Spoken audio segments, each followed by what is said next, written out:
김성태 쌍방울 전 회장이 300만 달러를 북한에 건넨 것이 아니라 도박으로 탕진했을 가능성이 높다는 언론 보도가 나왔습니다. 사실이라면 충격적입니다.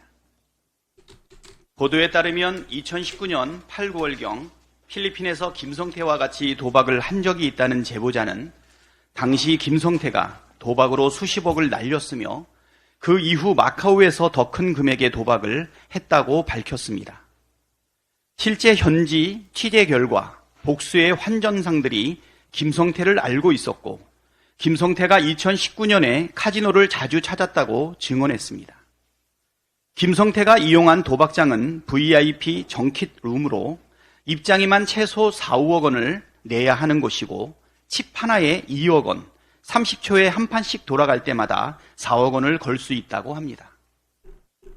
해당 보도가 사실이라면 김성태가 도박으로 잃은 돈을 북한에 준 것으로 조작한 것 아니냐는 합리적인 의혹이 성립합니다. 검찰이 작성한 김성태 공소장과 이화영 공소장 둘 사이의 대질신문, 언론에 보도된 검찰이 확보했다는 북한의 영수증을 비교하면 쌍방울 측이 북한에 돈을 건넨 경위와 돈을 건넨 장소, 돈을 건넨 시기, 돈을 받은 사람이 모두 제각각입니다. 실제로 돈을 준 것이 맞다면 가장 기본적인 사실관계가 이렇게 따로 놀 이유가 전혀 없다는 점에서 의혹은 커질 수밖에 없습니다. 만일 도박으로 잃은 돈을 북한에 준 것으로 조작했다면 그야말로 국가 존립을 흔드는 국기문란 행위입니다. 이동관식 표현대로. 수사가 조작이 되어서도 조작으로 진실을 바꿔치기 해서도 안 됩니다. 시간이 걸리더라도 반드시 진실을 규명하고 엄정한 책임을 물어야 합니다. 그것이 정의이고 상식이고 공정입니다.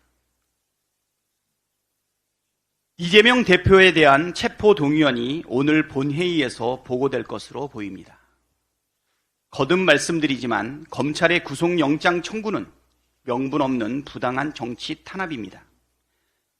혐의는 터무니없고 그럴듯한 증거도 없이 신빙성 없는 진술만 존재합니다. 구속해야 할 명분도 사유도 존재하지 않습니다. 그럼에도 검찰은 비회기 중에 영장을 청구하라는 요구를 무시하고 일부러 회기 중에 영장을 청구했습니다. 누가 봐도 명백한 정치 탄압이고 사법을 빙자한 사냥입니다.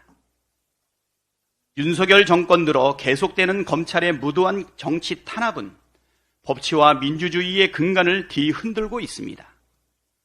오로지 정적 제거를 위한 체포동의안에 가결한다는 것은 그 취지가 무엇이든 결과적으로 검찰의 부당한 탄압을 용인한다는 뜻으로 해석될 수밖에 없습니다. 검찰의 사법 스토킹, 사법 사냥을 용인하는 것은 우리가 쌓아온 민주주의의 토대를 허물어뜨리는 결과로 이어질 것이 분명합니다. 단언컨대 대한민국의 민주주의를 제 멋대로 농락하고 법치를 희롱하고 있는 정권의 폭거에 맞서 싸우지 않는다면 민주당의 미래는 없습니다. 고 김대중 대통령은 평생을 빨갱이라는 공격에 시달렸고 고 노무현 대통령께서는 검찰과 보수 언론의 십자포화를 견뎌야 했습니다. 심지어 불의한 권력은 논두렁 시계를 조작해내며 노무현 대통령을 파렴치한 범죄자로 몰아갔습니다. 그 당시에도 검찰과 보수 언론에 동조하며 돌을 던지던 이들이 있었습니다. 지금은 그때와 다릅니까? 저는 하나도 다르지 않다고 생각합니다. 쏟아지는 총탄을 대열의 선두에서 온몸으로 막고 있는 대표를 지키지 못할 망정 뒤통수에 돌멩이를 던지고 등에 칼을 꽂아서야 되겠습니까? 의리 없는 정당을 지켜줄 당원은 없습니다. 자신을 지켜주지 못하는 정당을 지지할 국민도 없습니다.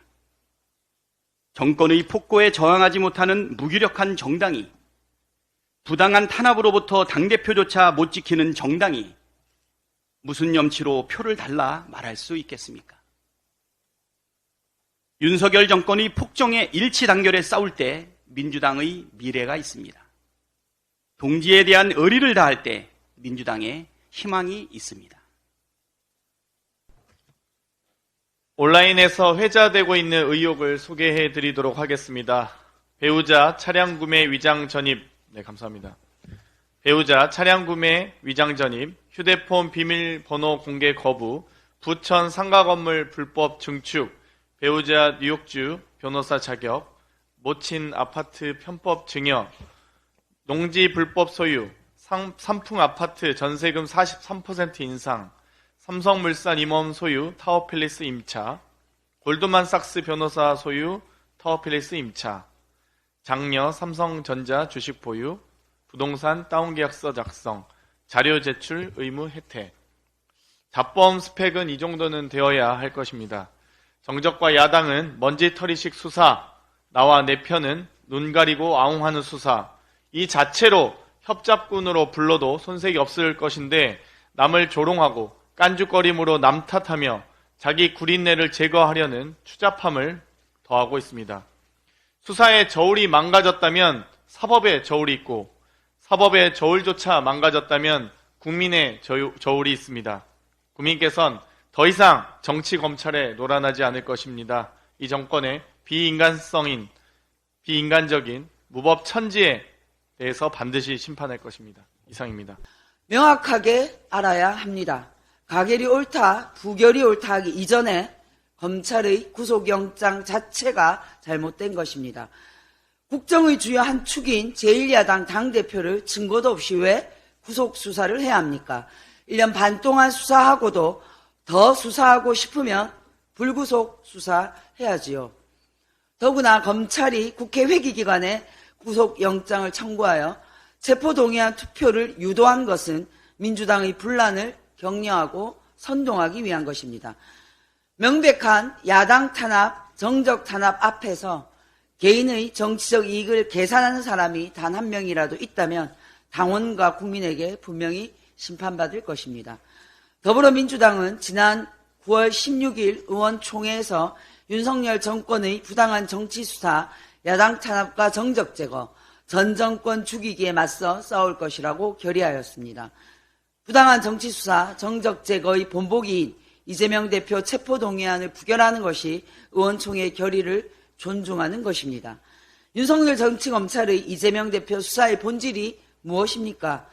정치검찰이 이재명 대표를 사법 스토킹하면서 민주당을 이재명 사법 리스크 프레임에 가두고 말려 죽이려 하는 것입니다. 검찰이 구속영장에 징역 36년 또는 무기징역이라고 구체적인 형량까지 적시했습니다. 이례적인 일입니다.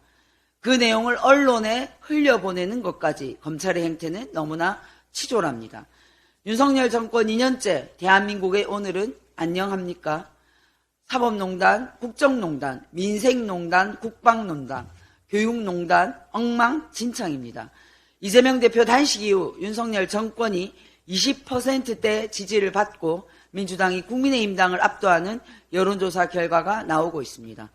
무도한 전현직 검사들이 청구한 민주당 당대표 체포동의안을 단칼에 부결시키고 우리 민주당은 국민의힘이 망치고 있는 이 나라를 바로 세우는 길로 힘차게 나아갑시다. 민주당은 분열로 후퇴하지 않아야 합니다. 민주당은 단결로 전진해야 합니다.